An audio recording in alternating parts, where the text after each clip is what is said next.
नमस्कार, news point लेकर हाजिर हूं मैं राजीव। दोस्तों, बिहार में कल कुछ बड़ा और हंगामेदार होने वाला है। जी हां, बिल्कुल सही सुन रहे हैं आप। बिहार में कल कुछ बड़ा और हंगामेदार होने वाला है। वैसे तो कल महागठबंधन ने चक्का जाम का ऐलान किया है। इसके अलावा ट्रेड यूनियनों की लेबर कोड के विरोध में कल की गई जो बैठक, जो बुलाई गई है, जो देशव्यापी हड़ताल, उसको भी बिहार में विपक्ष समर्थन दे रहा है। लेकिन कल का दिन बीजेपी और नीतीश कुमार के लिए बड़े झटके वाला इसीलिए साबित हो सकता है क्योंकि अब राहुल गांधी भी इस चक्का जाम में साथ देने के लिए तेजस्वी यादव के साथ मैदान में उतर रहे हैं। आप जानते हैं कि बिहार में SIR यानी स्पेशल इंटेंसिव रिवीजन की जो कवायद चुनाव आयोग ने की है, उस पर गंभीर सवाल खड़े हुए हैं और विपक्ष के सवालों का जवाब चुनाव आयोग नहीं दे पा रहा है। तो अब अदालत तक इन सवालों को पहुंचा दिया गया है, यानी सुप्रीम कोर्ट तक यह मामला पहुंच चुका है। चुनाव आयोग अदालती आदेश के बाद कम से कम जवाब देने पर मजबूर हो जाए, ये बात अब आने वाले समय में हम देखेंगे। चुनाव आयोग के इस फैसले पर न केवल बिहार बल्कि अब बिहार के बाहर भी सवाल उठ रहे हैं। ममता बनर्जी और अखिलेश यादव जैसे इंडिया गठबंधन के नेता पहले ही इस पर आपत्ति जाहिर कर चुके हैं। अब नेशनल कॉन्फ्रेंस के नेता फारूक अब्दुल्ला ने तो बाकायदा इसमें डॉक्टर BR अम्बेडकर के बनाए गए संविधान की याद ही दिला दी और कहा कि इन षड्यंत्रों के प्रति जागने की जरूरत है। जम्मू कश्मीर के पूर्व मुख्यमंत्री फारूक अब्दुल्ला ने कहा है कि 1.5 करोड़ से ज्यादा बिहारी अपने राज्य से बाहर काम कर रहे हैं। वे नामांकन के लिए फॉर्म कैसे भरेंगे, वो वोट कैसे देंगे, वे अपने मृतक माता पिता के प्रमाण पत्र कहां से लाएंगे, ये तमाम सवाल पूछे उन्होंने। आइए जरा उनकी जुबानी सुन लेते हैं। फारूक अब्दुल्ला से ही शुरुआत करते हैं और मामला जो है वो बिहार का है, लेकिन आवाज क्यों उठ रही है जम्मू कश्मीर से, ये भी समझेंगे। सुनिए जरा। आज इलेक्शन कमीशन ने अपना ही ऑर्डर निकाला कि नहीं, आपको नए वोटर लिस्ट में आना है, जो साल से इलेक्शन में ऐसा कर रहे हैं। आप बताइए मुझे, 1 करोड़ से ज्यादा लोग, 1 करोड़ 50 लाख बिहारी बाहर काम कर रहे हैं। वो कहां से वोट देंगे, वो कहां से वो फॉर्म भरेंगे, कहां से फोटो लाएंगे? माँ बाप गुजर गए, उनसे वो गांव की सर्टिफिकेट लाओ। बल्कि आईन जब बना था, अंबेडकर साहब ने जब आईन बनाया था, उसमें हर एक को हक था, हर एक को कि वो और फिर इसमें अमेंडमेंट आया कि 18 साल का जो होगा बच्चा वो वोट दे सकता है। आज नया कानून कॉन्स्टिट्यूशन आईन के खिलाफ है, मगर बैठे अपने मालिक को रजा करना है, उस मालिक को रजा करने के लिए वो सब कुछ कुर्बान करने के तैयार है। होश करिए,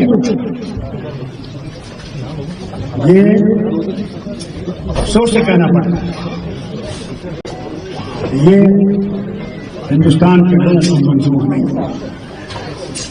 और अगर इन्होंने इस पर ही किया तो जैसे एजुकेशन बोर्ड में हुआ है पहले, आईन को बचाने के लिए समझता उससे ज्यादा बड़ा इनको मुश्किल आएगी।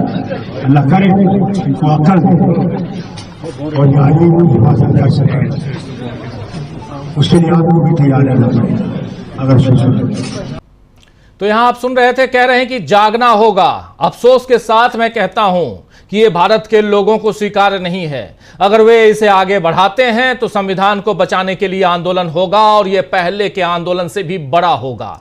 अल्लाह उन्हें संविधान की रक्षा करने की सद्बुद्धि दें। ये बात कह रहे थे यहां फारूक अब्दुल्ला पूर्व मुख्यमंत्री जम्मू कश्मीर के, और जब जम्मू कश्मीर पूर्ण राज्य होता था तब के मुख्यमंत्री। लेकिन यहां पर जम्मू कश्मीर से आवाज क्यों उठ रही है, और सबसे बड़ी चीज कि आखिर अगर आंदोलन होगा तो बहुत बड़ा आंदोलन होगा, पहले के आंदोलनों से भी बड़ा होगा। और यह बात यहां कह रहे हैं, चेतावनी इंडिया गठबंधन की तरफ से दी जा रही है सत्ता पक्ष को, खासकर चुनाव आयोग को, जो सत्ता पक्ष के साथ साथ कंधे से कंधा मिलाकर चलते हुए दिखाई दे रहा है, गलबैया करते हुए नजर आ रहा है। वहीं कल के बंद को लेकर बिहार में जो कल बंद है, पूरे देश में चक्का जाम, बिहार में चक्का जाम है, पूरे देश में राष्ट्रव्यापी आंदोलन और कल हड़ताल की घोषणा की गई है इधर ट्रेड यूनियनों की तरफ से। तो कल के बंद को लेकर कांग्रेस विधायक शकील अहमद का भी बयान सामने आया है, जिसमें उन्होंने चुनाव आयोग पर बड़ा इल्जाम लगाया है। शकील अहमद ने कहा है कि बिहार में कल बंद इसलिए बुलाया गया है क्योंकि चुनाव आयोग, जो वैसे तो एक स्वतंत्र संस्थान है, वो इस समय केंद्र सरकार के साथ मिलकर काम कर रहा है। वो सिर्फ साथ में काम नहीं कर रहे हैं, बल्कि साजिश भी रच रहे हैं। उन्हें अब बीजेपी ऑफिस के बगल में ही अपना दफ्तर भी खोल लेना चाहिए। बिहार जैसे राज्य में 8 करोड़ के करीब मतदाताओं को इनरोल करना आसान नहीं है। इसी वजह से महागठबंधन के लोग ये चक्का जाम करेंगे। ये बात कह रहे हैं शकील अहमद, कांग्रेस विधायक। इधर कांग्रेस अध्यक्ष मल्लिकार्जुन खड़गे ने बिहार में हत्या की हालिया घटनाओं को लेकर जेडीयू और बीजेपी पर निशाना साधा है और आरोप लगाया है कि इन दोनों दलों के ठगबंधन ने इन दोनों दलों यानी जेडीयू और बीजेपी के ठगबंधन ने प्रदेश को देश की क्राइम कैपिटल बनाने में कोई कसर नहीं छोड़ी है। खड़गे ने एक्स पर एक पोस्ट किया है। पोस्ट में खड़गे लिख रहे हैं कि बिहार में अवसरवादी डबल इंजन सरकार ने कानून व्यवस्था तबाह कर दी है। पिछले 6 माह में 8 कारोबारियों की हत्या, 5 बार पुलिस की पिटाई हुई। सोमवार को ही अंधविश्वास के चलते एक ही परिवार के 5 लोगों को मारा गया। मासूम बच्चों तक को नहीं बख्शा गया।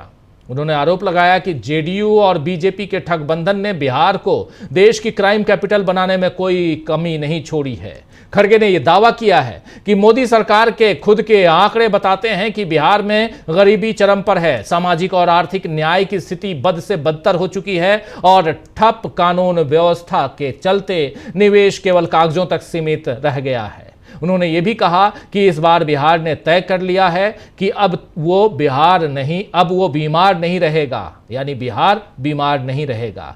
बिहार में बदलाव तय है। इंडिया यानी Indian national developmental inclusive alliance यानी इंडिया गठबंधन जो है वो इस बदलाव को लाकर रहेगा। ये बात यहां लिख रहे हैं मल्लिकार्जुन खड़गे, कांग्रेस पार्टी के अध्यक्ष। वहीं एक प्रेस कॉन्फ्रेंस में बिहार कांग्रेस के अध्यक्ष राजेश राम ने बताया है कि बिहार में वोट का अधिकार खत्म करने के लिए चुनाव आयोग द्वारा लगातार कई बदलाव किए जा रहे हैं और जब हम चुनाव आयोग से मिलकर आए थे तब हमने जिन बिंदुओं पर, खासकर 2 बिंदुओं पर आपत्ति जताई थी। चुनाव आयोग ने कहा था कि बिहार में कम से कम 20% लोग वोटर लिस्ट से बाहर किए जाएंगे। ये बात चुनाव आयोग ने खुद कही थी उस समय। आइए जरा सुन लेते हैं इस प्रेस कॉन्फ्रेंस में राजेश राम ने और क्या कुछ कहा। कि बिहार में वोटों का अधिकार समाप्त करने के लिए इलेक्शन कमीशन द्वारा जो अनेकों बदलाव बारंबार कर रही है, जैसा कि मैं जब इलेक्शन कमीशन से मिल करके आया था तो मैंने 2 विषयों पर इलेक्शन कमीशन के मंशा पर सवाल उठाया था। पहला था कि उन्होंने कहा था कि 20% वोटर के नाम कटना ही कटना है, और दूसरा उन्होंने कहा था कि अब पहले वाला इलेक्शन कनेक्शन नहीं रहेगा, अब बदली हुई इलेक्शन कमीशन है। तो बदली हुई इलेक्शन कमीशन इस मायने में है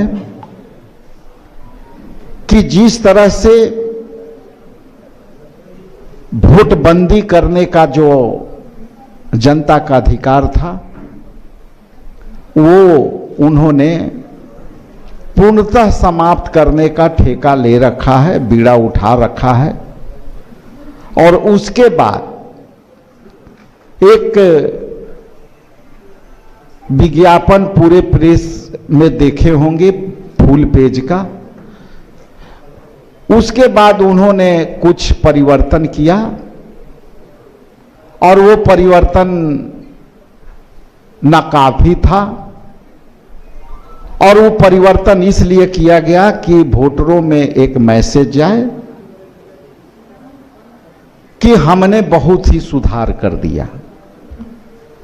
लेकिन ईसीआर, जो इलेक्शन कमीशन ने ईसीआर नियुक्त किया है, वो सारे अधिकार एक व्यक्ति, एक साधारण तबके के कर्मचारी को यो प्रभाग देने से, जो है उनके ऊपर दायित्व देने से, ये कुछ भी निर्णय ले सकते हैं। चूंकि वो सरकार के अंग होंगे, सरकार के प्रभावी कर्मचारी होंगे और सत्ता के लोग होंगे, तो ईसीआर को एक तरफा अधिकार देना, किसी को भी वो वोट से वंचित करने का दूसरा अधिकार इलेक्शन कमीशन ने दिया।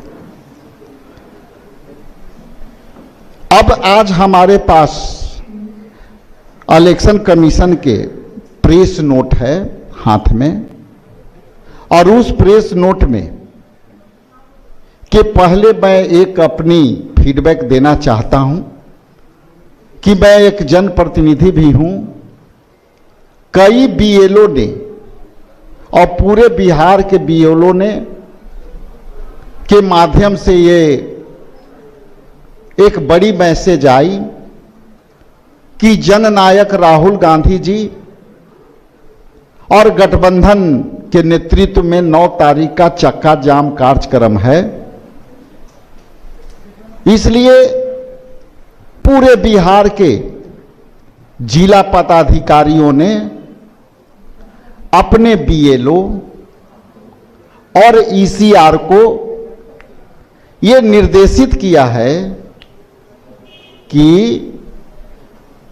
9 तारीख के चक्का जाम होने के पहले आपको 50%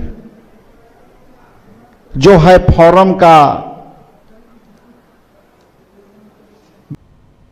तो 9 तारीख को चक्का जाम से पहले 50% फॉर्म भरने का जो ऐलान है वो कर दीजिए, ये कह रहे हैं राजेश राम जी, और जो बिहार कांग्रेस के प्रदेश अध्यक्ष हैं और बिहार के कांग्रेस के अध्यक्ष, और यहाँ इस प्रेस कॉन्फ्रेंस में लगभग जो बातें ये कह रहे हैं बहुत इंपॉर्टेंट बातें हैं, और यहाँ बता रहे हैं कि कैसे चुनाव आयोग यहाँ पर काम कर रहा है और विपक्ष को दबाने की कोशिश कर रहा है। तो लेकिन सवाल चुनाव आयोग पर बहुत सारे उठ रहे हैं, बहुत सारे सवाल दागे जा रहे हैं। तो चुनाव आयोग पर सवाल उठ रहे हैं कि, और इस बीच बीते 8 दिनों से विदेशों में घूम रहे और खुद का सम्मान करवा रहे प्रधानमंत्री नरेंद्र मोदी कल ही वापस लौट रहे हैं। कल 9 तारीख को देश में कदम रखते ही मोदी को फिर उन तमाम सवालों का सामना करना पड़ेगा जिनसे बचने का मौका उन्हें विदेश यात्राओं में मिल जाता है। तो अब देखना होगा कि क्या कल देश लौटते ही मोदी को बिहार में बड़ा झटका लगेगा। कल एक बार फिर से राहुल गांधी और तेजस्वी यादव की मिलीजुली ताकत एनडीए को नजर आएगी। तो क्या हंगामा होगा कल बिहार में, आज इसी पर चर्चा करेंगे। और चर्चा में ये कि कैसे चौतरफा घिरा हुआ है चुनाव आयोग। इन सब के बीच चुनाव आयोग पर सवाल उठाए हैं एक नहीं बल्कि तीन पूर्व justice CJI, chief justice of India Chandrachud साहब ने भी वन नेशन वन इलेक्शन पर सवाल उठाए हैं। सवाल चुनाव आयोग पे कई सारे उठ रहे हैं। इन सवालों के बीच चुनाव आयोग आखिर जवाब क्यों नहीं दे रहा है। सवाल यह भी है कि चुनाव से पहले भी और चुनाव के बाद भी आखिर क्यों विपक्षी दलों को सुप्रीम कोर्ट का दरवाजा खटखटाना पड़ता है। कई सारे सवाल हैं और इन सवालों का जवाब चुनाव आयोग आखिर क्यों नहीं देता है।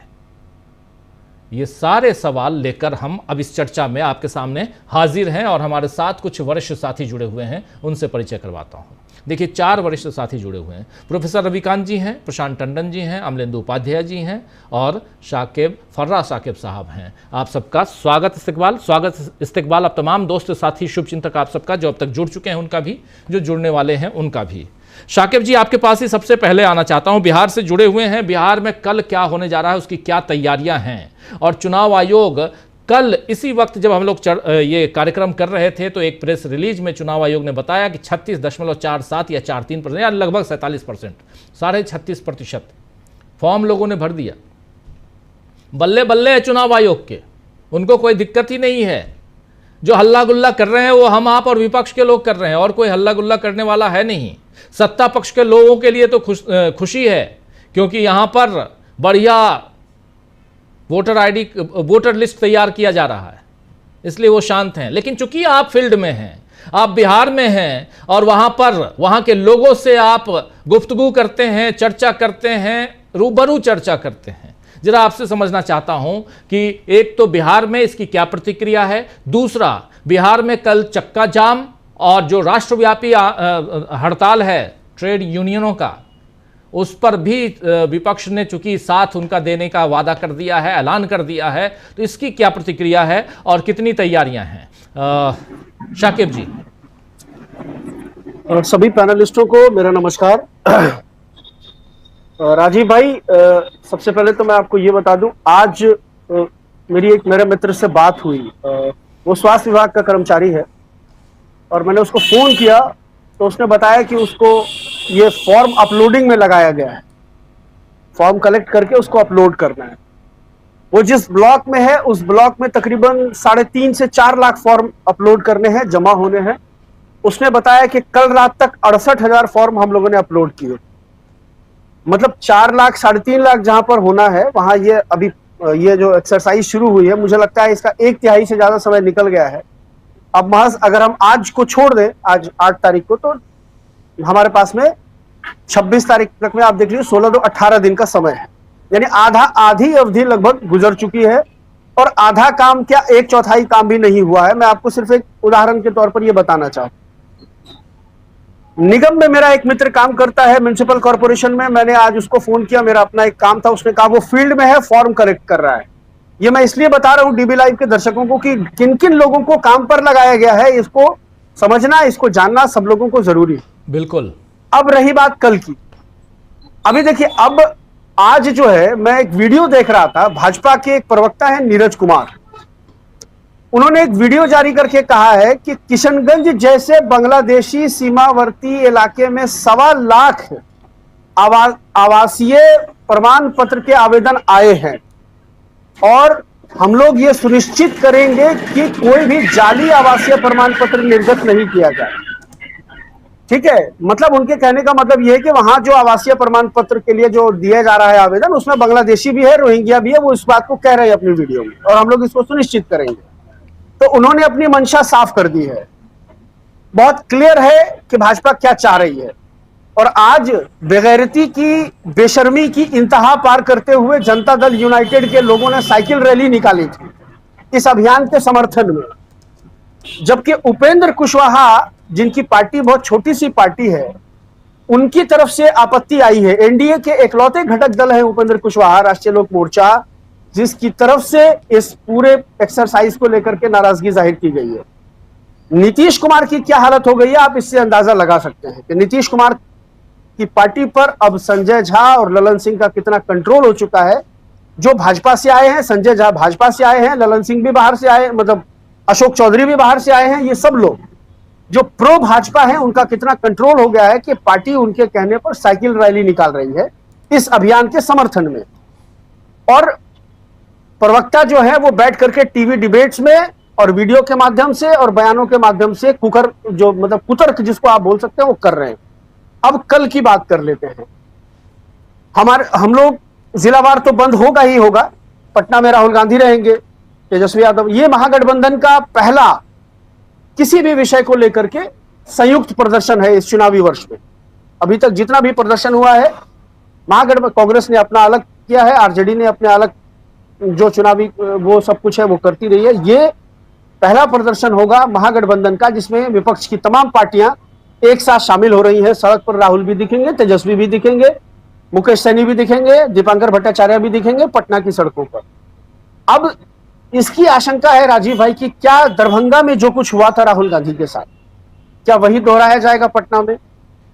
क्या इस बात की संभावना है कि राहुल गांधी को पटना एयरपोर्ट से बाहर ही नहीं निकलने दिया जाएगा, या पटना एयरपोर्ट से निकल करके वो इनकम टैक्स गोलंबर पहुंचते भी हैं जहां से इस मार्च को निकलना है, प्रतिरोध मार्च को, और उस इनकम टैक्स गोलंबर से वो जाएंगे जो बिहार चुनाव आयोग का जो दफ्तर है, प्रदेश का जो स्टेट का जो ऑफिस है इलेक्शन कमीशन का, वहां तक जाएंगे, पदयात्रा करेंगे। वहां से वो बढ़ते हैं, उसके बीच में एक आर ब्लॉक गोलंबर आता है, क्या उनको वहां पर रोक दिया जाएगा? उनको चुनाव आयोग के दफ्तर तक पहुंचने दिया जाएगा या नहीं दिया जाएगा, ये देखना होगा। जिलावार तैयारियां चल रही हैं, सभी राजनीतिक दल जो है अपने अपने कैडर्स को फोन कर रहे हैं, बुला रहे हैं।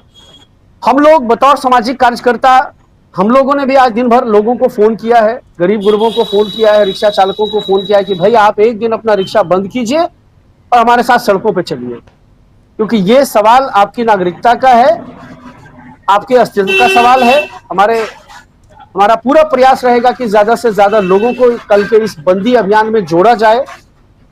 और मैंने अपने आसपास के दुकानदारों से भी अभी भी मैं अपनी दुकान पर हूं, मैंने आसपास के दुकानदारों से भी विनम्र आग्रह किया है कि कल आप लोग अपनी अपनी दुकान बंद रखिए। आप हमारे इस प्रतिरोध में, प्रदर्शन में, अभी आप ये मत देखिए कि आप कौन सी पार्टी के साथ खड़े हैं। जनता का सवाल है, ये आपके घर आंगन से जुड़ा हुआ सवाल। हर एक व्यक्ति, अगर किसी को ये लग रहा है कि वो जनता दल यूनाइटेड का वोटर है तो वो बच जाएगा, तो वो मुगालते में। अगर किसी को लग रहा है कि वो रामविलास पासवान जी की पार्टी का वोटर है, वो बच जाएगा, तो वो मुगालते में। हर समुदाय, हर समाज का लोग, इवन गरीब सवर्ण, वो भी इसकी जद में आएगा।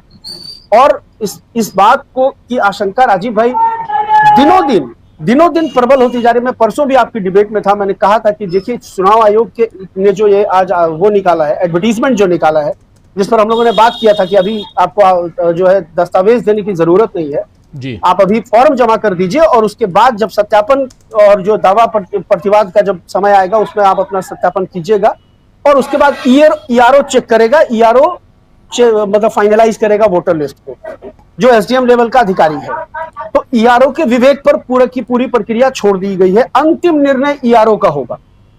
मतलब मैं भारत का नागरिक रहूंगा या नहीं रहूंगा, ये एक एसडीएम रैंक का ऑफिसर तय कर देगा, वोटर लिस्ट में मेरा नाम शामिल होगा कि नहीं होगा। और अब लोगों को समझ में आने लगा है और स्वाभाविक है, जब ईआरओ के पास होगा, ईआरओ सरकार का आदमी होगा और ईआरओ जो सिस्टम है उसमें किन लोगों का कब्जा है, कैसे लोग अभी सिस्टम में बैठे हुए हैं, बिहार सरकार के अंदर कैसे लोग बैठे हैं, किसका कंट्रोल है उसके ऊपर में, और बहुत आसानी से ये 10-20 लाख वोटर्स को जो है, जो विपक्षी गठबंधन के वोट का जो मतदाता वर्ग समूह है उसको निकाल देना, ये बहुत आसान है। वो चिन्हित करेगा और उसके बाद मेरे पास पूरा दस्तावेज होगा भी, उसको भी उसके बाद भी वो चाहे तो हमको हटा सकता है, फिर हम बाद में दौड़ते रहे कार्यालय। ये पूरी की पूरी प्रक्रिया उसके विवेक पर छोड़ दी गई है चुनाव आयोग की तरफ से। मतलब इसको लेकर के विपक्ष पूरी तरह से, और देखिए बार बार चुनाव आयोग खुद, जैसे नोटबंदी में होता था कि सुबह कुछ होता था शाम कुछ होता था, जनता इतनी कंफ्यूज थी, वही हालत इस वक्त बिहार के हर आदमी की। बीएलओ तक को नहीं पता है। एक वीडियो में देख रहा था, बीएलओ कह रहा है आधार कार्ड है तो आधार कार्ड का फोटो लगा के जमा कर दीजिए, जबकि आधार कार्ड मान्य नहीं है, उसके बावजूद बीएलओ कह रहा है कि आप आधार कार्ड के साथ जमा कर दीजिए। और ये भाजपा के प्रवक्ता का ये वीडियो जारी करना किशनगंज को टारगेट करके, कि किशनगंज जैसे सीमावर्ती इलाके जहां रोहिंग्या बांग्लादेशी ज्यादा से ज्यादा संख्या में हो सकते हैं, वहां 1.25 लाख आवासीय प्रमाण पत्र बनाने के लिए आवेदन आए हैं, हम लोग इसकी जांच करेंगे। मतलब आप आवासीय मांग रहे हैं, अब लोग आवासीय के लिए आवेदन कर रहे हैं, तो आपको उस पर भी शक है, उस पर भी आप शंका कर रहे हैं। और आप हो सकता है कि आवासीय बनाने में भी आप कह देंगे अच्छा मुसलमान आवासीय बनाने के लिए जो है अगर आवेदन कर रहा है तो उसको फेंक दो कूड़े में, नहीं देना है उसको आवासीय, तो वो ऐसे ही वंचित हो जाएगा। तो ये तमाम एक्सरसाइज राजीव भाई चल रही है कि किसी भी तरह से, और अब जिस तरह से चुनाव आयोग का स्टैंड रोज बरोज आता जा रहा है और जितने दस्तावेज मांगे जा रहे हैं, सबसे हैरत की बात यह है कि चुनाव आयोग जाति प्रमाण पत्र मांग रहा है। चुनाव आयोग को जाति प्रमाण पत्र का क्या करना है, चुनाव आयोग बताए जाकर के कोर्ट में कि भाई आपको जाति से क्या मतलब है। जाति प्रमाण पत्र आदमी शैक्षणिक संस्थान में जमा करता है, नौकरी जहां उसको करनी होती है वहां जमा करता है, आपको क्या काम है जाति प्रमाण। चुनाव आयोग ने, मुझे लगता है सबसे वरिष्ठ प्रशांत टंडन सर है, मुझे बताएंगे सर, कभी आपको याद है क्या, कभी चुनाव आयोग ने जाति प्रमाण पत्र मांगा था क्या कभी? हम लोगों को तो याद नहीं, हम लोग तो 90s के दशक के हैं। मतलब उससे पहले अगर कभी आप लोगों को याद हो कि जाति प्रमाण पत्र चुनाव आयोग की तरफ से मांगा गया है तो बताइएगा जरूर, मैं जानना चाहता हूं। ये और ज्यादा शुभा पैदा करता है, शंका पैदा करता है और लोगों के अंदर भ्रम की स्थिति पर आता है कि चुनाव आयोग आखिर अपने, और समझिए, और आपके पास ही अगर एपिक नंबर है, पुराना एपिक नंबर है, तो चुनाव आयोग उसको भी नहीं मान रहा है। कह रहा आपके पास मतदाता पहचान पत्र भी है पुराना वाला, तो उसको वैलिड नहीं, वो वैलिड नहीं है। मतलब अपने ही बनाए हुए डॉक्यूमेंट को चुनाव आयोग खारिज कर रहा है। तो चुनाव आयोग क्या कर रहा है? चुनाव आयोग और ज्ञानेश कुमार शायरी कर रहे हैं। आपने बताया ही, परसों आपने उनका ट्वीट दिखाया था फोटो के साथ, जैसे हम लोग स्टेटस लगाते हैं शायरी लिख करके व्हाट्सएप पे, वैसे ही ट्विटर पे फोटो पोस्ट कर रहे हैं। इतना फॉर्म आ गया। एक उस दिन का क्या डाटा था? 1,67,00,000 आपने शायद बताया था। कल पता चला कि 3.5 लाख, हाँ 2.69 नहीं, नंबर 1 करोड़ 1 पॉइंट कुछ लाख है ना, परसेंटेज में नहीं, 1,70,00,000। और कल जो है वो बताया गया कि 2.3 करोड़ के लगभग फॉर्म जमा हो गए। और स्थिति, हाँ 24 घंटे में 1 करोड़ से ज्यादा फॉर्म जमा हो गए हैं। और जमीन की स्थिति क्या है मैंने आपको बता दिया। एक अकेला मेरा मित्र तो नहीं है जो ये बता रहा है कि कल रात तक 68,000 फॉर्म जमा हुआ है। जहां 4 लाख फॉर्म जमा होना है वहां अभी तक 68,000 फॉर्म जमा हो पाया है, मतलब अपलोड हो पाया है। आप अंदाजा लगाइए कि चुनाव आयोग क्या कर रहा है। निगम के लोगों को लगा दिया है, स्वास्थ्य विभाग के लोगों को लगा दिया है, अब आप ब्लॉक के लोगों को लगा दिया है। आवासीय प्रमाण पत्र बनाने के लिए जाइएगा तो ब्लॉक में जो आवासीय प्रमाण पत्र बनाने वाला कर्मचारी है वो कह रहा है हम फील्ड में है, आवासीय बनाएगा कौन? तो इतना ज्यादा भ्रम की स्थिति है राजीव भाई। और बाकी अपडेट्स जो है मैं कल दूंगा आपको। लेकिन बिहार की जनता के अंदर में, और एक सबसे बड़ी बात, एक सबसे जरूरी बात बीबी लाइव के दर्शकों के लिए, गुस्सा दिनों दिन बढ़ता जा रहा है। जनता का गुस्सा दिनों दिन बढ़ता जा रहा है। चुनाव आयोग के खिलाफ गुस्सा नहीं बढ़ रहा है, गुस्सा बढ़ रहा है केंद्र सरकार के खिलाफ। मोदी और शाह के खिलाफ गुस्सा बढ़ रहा है लोगों का। ये जमीन पर दिख रहा है। लोगों के अंदर आक्रोश है, लोगों के अंदर गुस्सा है। जो ग्रामीण महिलाएं हैं, जो कम पढ़ी महिलाएं हैं, जो देशज भाषा में बोलती हैं, मतलब आपस में लड़ाई भी करती है तो वो देशज भाषा का जो इस्तेमाल करती है, उस तरह की भाषा का इस्तेमाल किया जा रहा है प्रधानमंत्री के लिए, गृह मंत्री के लिए, ऐसे लोगों के लिए। तो जनता में गुस्सा है। और मेरे पास अभी मेरे कुछ मित्र आए थे, मैंने कहा मेरे पास सारा डॉक्यूमेंट है, मैं जमा कर सकता हूं, लेकिन मुझे उनके बारे में सोचना है जिनके पास कोई डॉक्यूमेंट नहीं है। एक मोहल्ले में 100 लोगों में 10 लोगों के पास अगर सारा डॉक्यूमेंट है तो उन 10 लोगों को 90 लोगों के बारे में सोचना चाहिए कि आप जमा कर देंगे, बाकी के 90 लोगों का क्या होगा। तो प्रतिरोध यह है कि आप भी जमा ना करें। मैंने अभी तक जमा नहीं किया है मेरे पास, मैंने तो अभी, मतलब जिस दिन मैंने आपको दिखाया वो अभी जाके मेरी फाइल में पड़ा हुआ है, मैंने उसको पलट के नहीं देखा। और मैं देख रहा हूं कि सुप्रीम कोर्ट की तरफ से 10 तारीख को क्या कुछ होता है, क्या कुछ किया जाता है। बिल्कुल बिल्कुल बिल्कुल। तो कल और परसों 2 दिन बहुत ही इंपॉर्टेंट है बिहार के लिहाज से, इस देश के लिहाज से। शुरुआत बिहार से हो रही है, लेकिन ये बात जो है वो फैल चुकी है पूरे देश में, और धीरे धीरे अगर इस पर अभी रोक नहीं तो पूरे देश में ये लागू होगा, ये तय मानिए। प्रशांत टंडन जी आपके पास जल्दी से आना चाहता हूं, फिर प्रोफेसर रविकांत। एक लाइन जी जी जी एक लाइन जोड़ रहा हूं मैं आपको जी। उन 11 दस्तावेजों में 8 नंबर पर एक दस्तावेज है नागरिकता रजिस्टर, नागरिकता प्रमाण रजिस्टर, इस तरह से एनआरसी। यदि उपलब्ध हो, हाँ यदि उपलब्ध हो तो, मतलब यदि तो इसका क्या मतलब है? साफ है कि बिहार में तो एनआरसी है नहीं। तो ये बहुत क्लियर है कि ये असम में लागू है। तो यही फॉर्मेट जो है, जो बिहार में अभी बांटा गया है, सेम यही फॉर्मेट पैन इंडिया चलेगा। इस बात को आप लिख करके रख लीजिए, अगर पैन इंडिया ये काम होता है।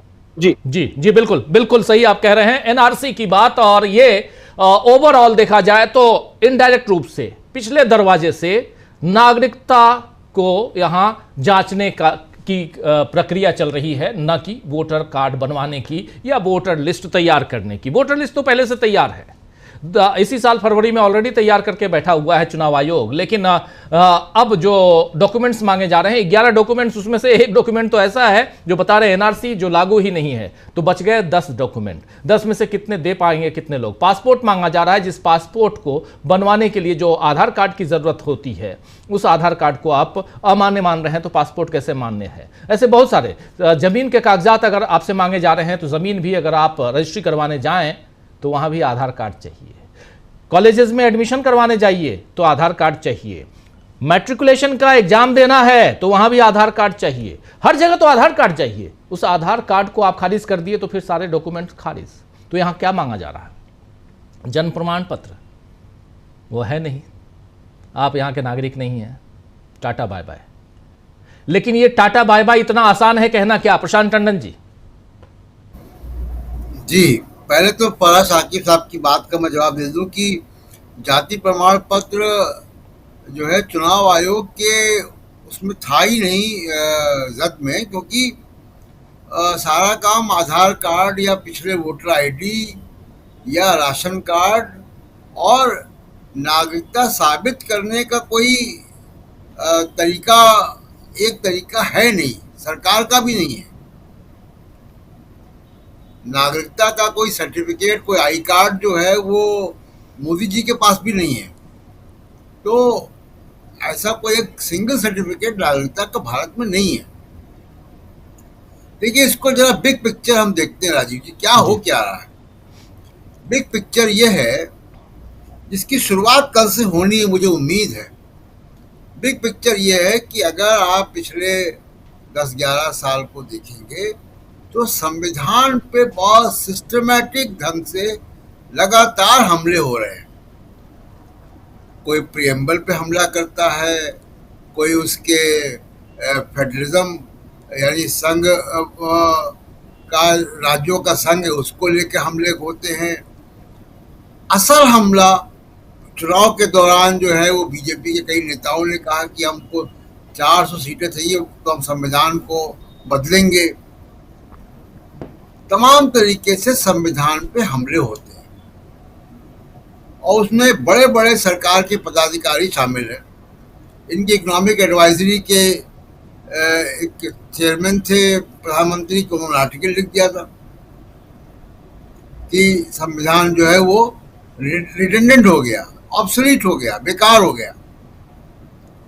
तो संविधान पे हमला जब हो रहा है और उसकी मूल वजह क्या है, संविधान सबको बराबरी का अधिकार देता है। ये जो सैकड़ों साल से सामाजिक व्यवस्था चल रही थी वर्चस्व की, उसको संविधान ने ठीक किया। एक संविधान ने जो 70-75 साल में किया है वो एक साइलेंट रेवोल्यूशन किया है और बराबरी का अधिकार आया। अब कभी वो लेटरल एंट्री आता है, कभी 370 के जरिए होता है, कभी असम में एनआरसी होती। तमाम तरीके से संविधान को कमजोर करने के काम हो रहा है। संवैधानिक संस्थाओं को कमजोर करने का काम हो रहा है, सुप्रीम कोर्ट से लेकर चुनाव आयोग, कैबिनेट सेक्रेटरीट, सब जगह पे। तो मूल वजह जो है वो संविधान है। मुझे ऐसा लग रहा है कि इसी बहाने इलेक्शन कमीशन ने किया है, संविधान बचाने का एक बड़ा जन आंदोलन देशव्यापी खड़ा होना चाहिए, जिसकी शुरुआत कल से हो जाएगी। अभी तक संविधान बचाने का एक पॉलिटिकल नारा था। राहुल गांधी तमाम जगह जा रहे हैं, विपक्ष के दूसरे इंडिया गठबंधन के नेता जा रहे हैं और वो अपनी अपनी बात रख रहे थे। रैलियों में चुनाव का मुद्दा तो ये बन गया। राहुल गांधी ने इसकी काफी जागरूकता भी समाज में कर दी है। जब सीए एनआरसी आया तो भी संविधान को लेकर बहुत बातें हुई। तो संविधान को लेकर चेतना जो है वो पूरे देश में बन गई है, चाहे वो दक्षिण भारत हो, क्योंकि दक्षिण भारत में आप संविधान को कहाँ पे करते हैं, डिलिमिटेशन पे, उनके टैक्सेशन पे, तमाम तरीके से आप संविधान का उल्लंघन वहां करते हैं। जी। कल मुझे लगता है कि कल से संविधान को बचाने का एक राष्ट्रीय मुहिम इसी बहाने, चुनाव आयोग के इस आदेश के बहाने चालू हो जाएगी और इसमें तमाम प्रदेशों को, चाहे वो महाराष्ट्र हो, चाहे वो तमिलनाडु हो, चाहे वो केरल हो, चाहे बंगाल हो, चाहे झारखंड हो, जम्मू कश्मीर हो, असम हो, सबको शामिल होना चाहिए। इंडिया गठबंधन के राहुल गांधी, तेजस्वी नहीं, बाकी नेता भी वहां पहुंचना चाहिए। कल नहीं पहुंच पाते तो आगे पहुंचना चाहिए। और कल है 9 जुलाई और 9 अगस्त जो है वो क्विट इंडिया डे है, भारत छोड़ो दिवस। ये पूरा एक महीना इस आंदोलन के लिए होना चाहिए, तब तो संविधान बचाने का जो काम है वो हो पाएगा, वरना संविधान को बहुत गंभीर थ्रेट है और वो लगातार है।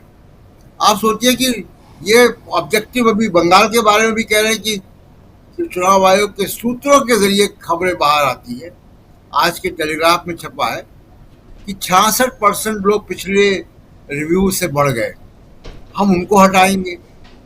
तो इलेक्शन कमीशन नागरिकता हटाने वोटर हटाने का काम कर रहा है। राजीव गांधी ने ये वोट देने की उम्र 21 साल से 18 साल करके एक झटके में देश के युवाओं को और करोड़ों लोगों को सरकार बनाने की प्रक्रिया में, डेमोक्रेसी में और वोट देने के अधिकार में शामिल कर दिया था जी। और ये उल्टा काम कर रहे हैं। उसमें निशाने पे कौन है? समाज का वंचित वर्ग। तो ये जो आरएसएस के 100 साल हो रहे हैं वो संविधान के लिए बहुत बड़ा चुनौती है, बहुत बड़ा संकट है और पूरे देश को खड़ा होना चाहिए।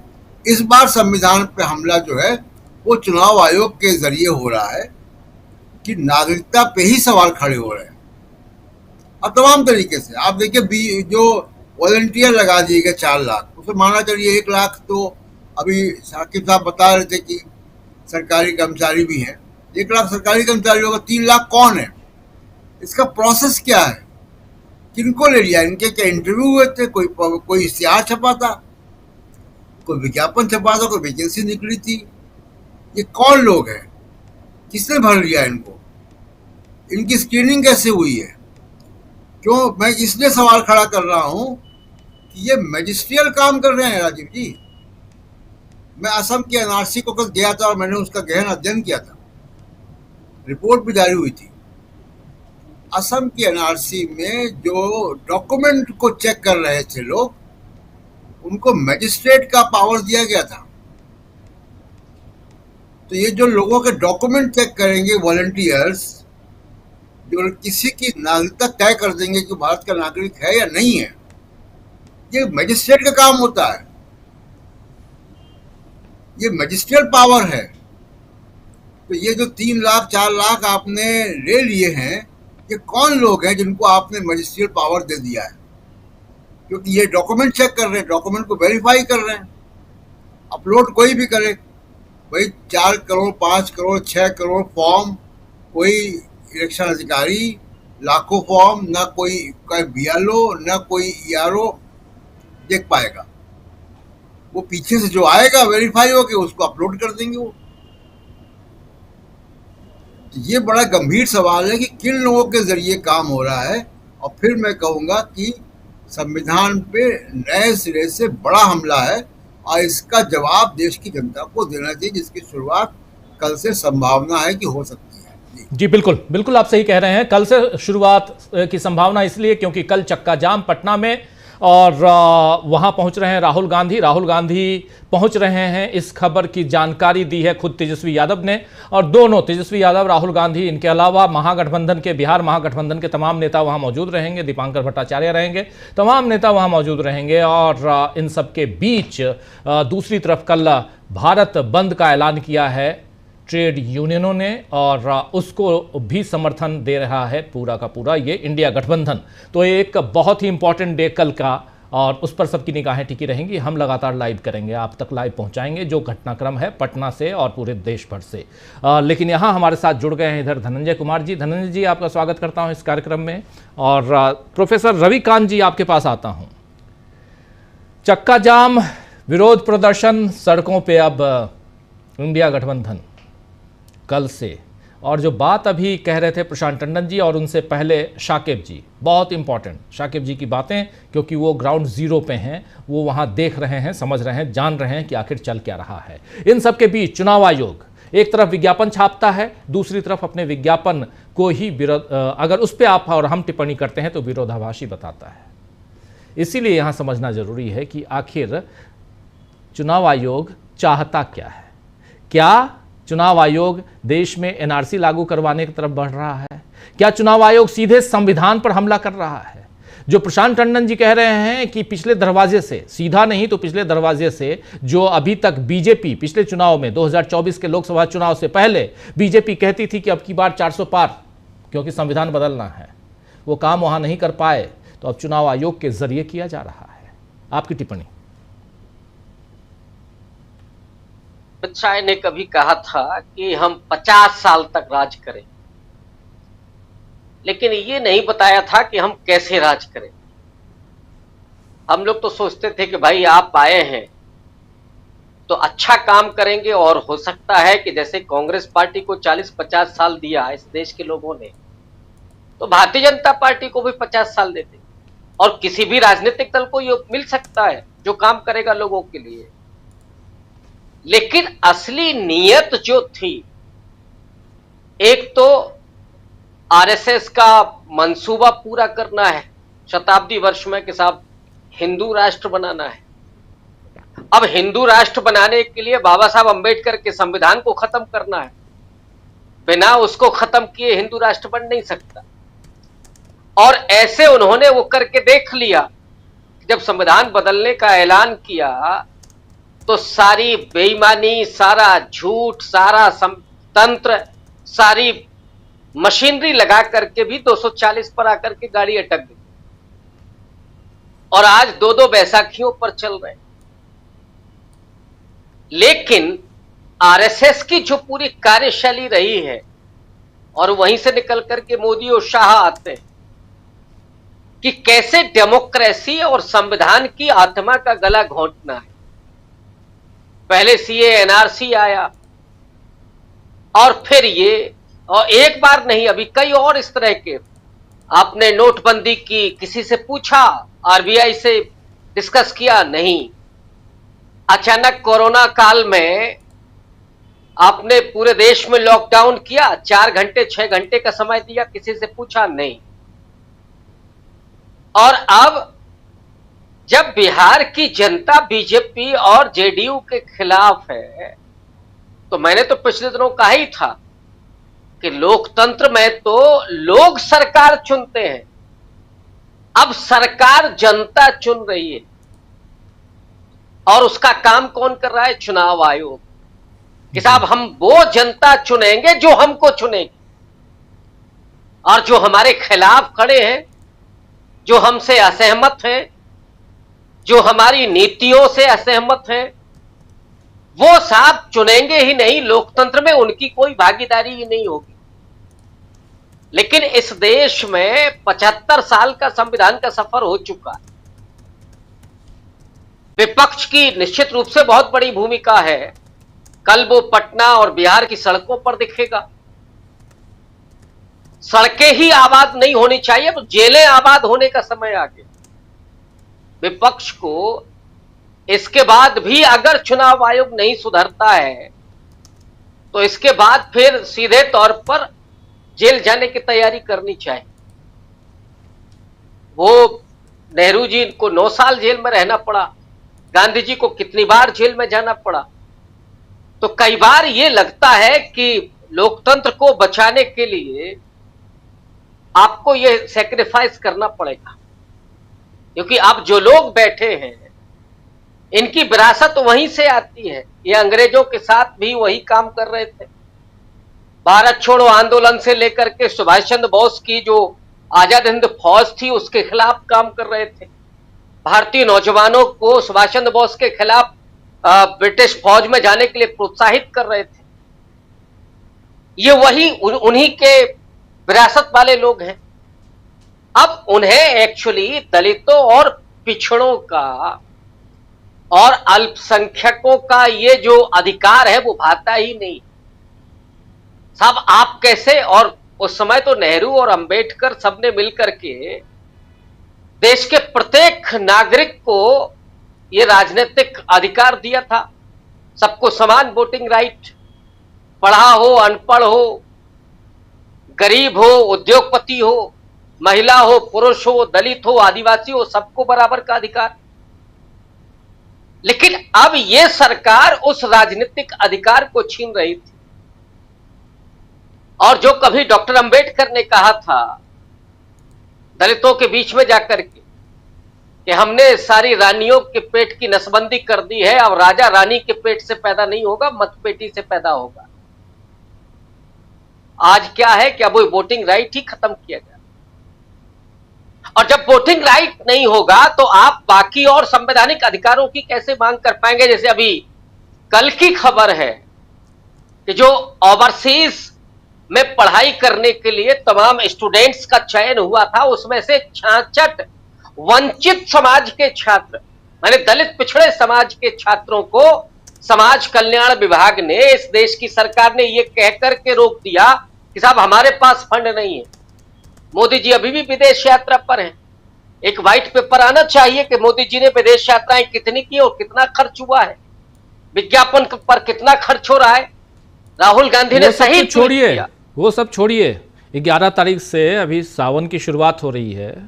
कांवड़ियों के ऊपर जब हेलीकॉप्टर से फूल बरसाए जाएंगे तो कितना खर्च होगा, ये जरा पूछ लीजिए। उससे कम में पढ़वा देंगे आप बच्चों को? नहीं, यहां तो स्कूल बंद हो रहे हैं, शराब के ठेके खोले जा रहे।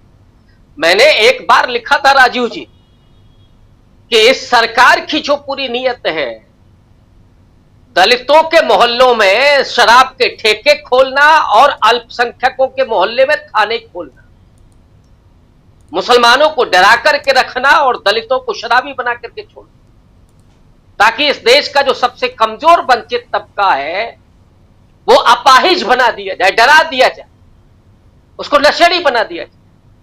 और अंबेडकर क्या कह रहे थे? शिक्षित बनो।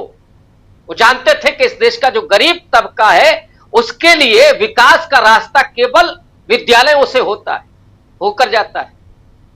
इसीलिए वो कहते थे कि घंटा नहीं, मंदिर के घंटे को सुनने की जरूरत नहीं है, स्कूल की घंटी को सुन करके जाइए, वहां से प्रगति का रास्ता निकलता है। अब स्कूल बंद ही हो जाएंगे और कहां बजट कहां जा रहा है? आप तो बोल रहे हैं कि साहब हम तीसरी अर्थव्यवस्था बनने जा रहे हैं और 66 विद्यार्थियों को ओवरसीज भेजने का फेलोशिप आपके पास नहीं है। और ये अभी तो बात हो रही है, लेकिन जिस दिन ये वोटिंग राइट खत्म हो जाएगा उस दिन आप ये भी बात नहीं कर पाएंगे। और इसीलिए सबसे ज्यादा चिंता का विषय इन्हीं समाजों के लिए जो सबसे गरीब तबका है। और लोकतंत्र को तो माना जाता था साहब पढ़े लिखे लोगों का ये राजनीतिक व्यवस्था है, लेकिन ये अनूठा देश है जिसमें गरीबों, वंचितों, दलितों और आदिवासियों ने लोकतंत्र को मजबूत किया। उनके लिए सबसे बड़ा ये प्रगति का मार्ग साबित हुआ। अगर डेमोक्रेसी और संविधान नहीं होता इस देश में तो क्या इस देश का दलित, आदिवासी, महिलाएं, वंचित तबका, कमजोर पिछड़ा तबका, ये क्या आज खड़े होकर के अपनी बात कह पाता? क्या आज उसे वो संवैधानिक अधिकार होते? नहीं होते। इसीलिए ये डाका डाला जा रहा है सीधे तौर पर।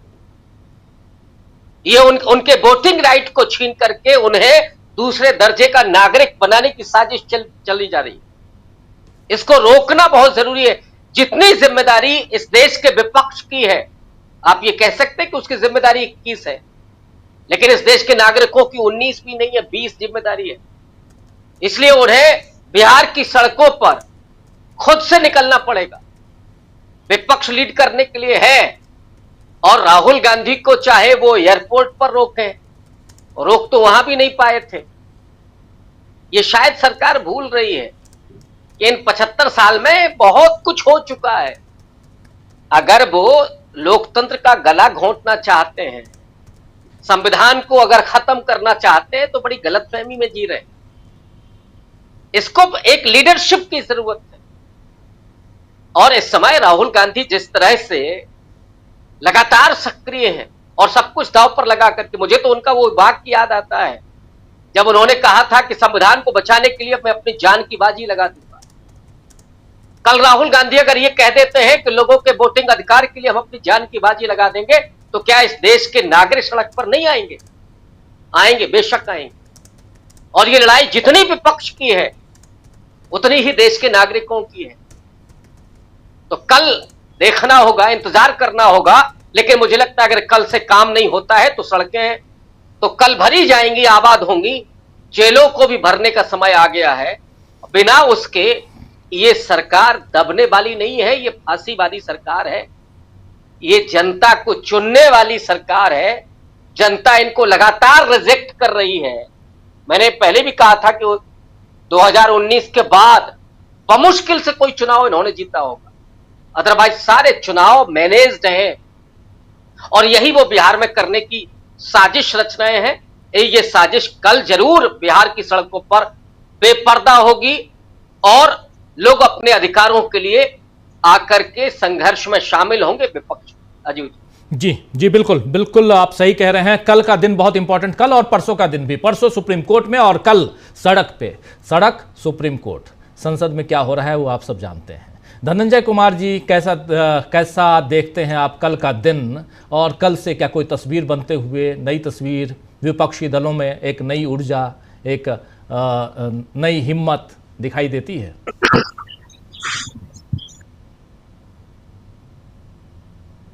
अनम्यूट कीजिए, अनम्यूट।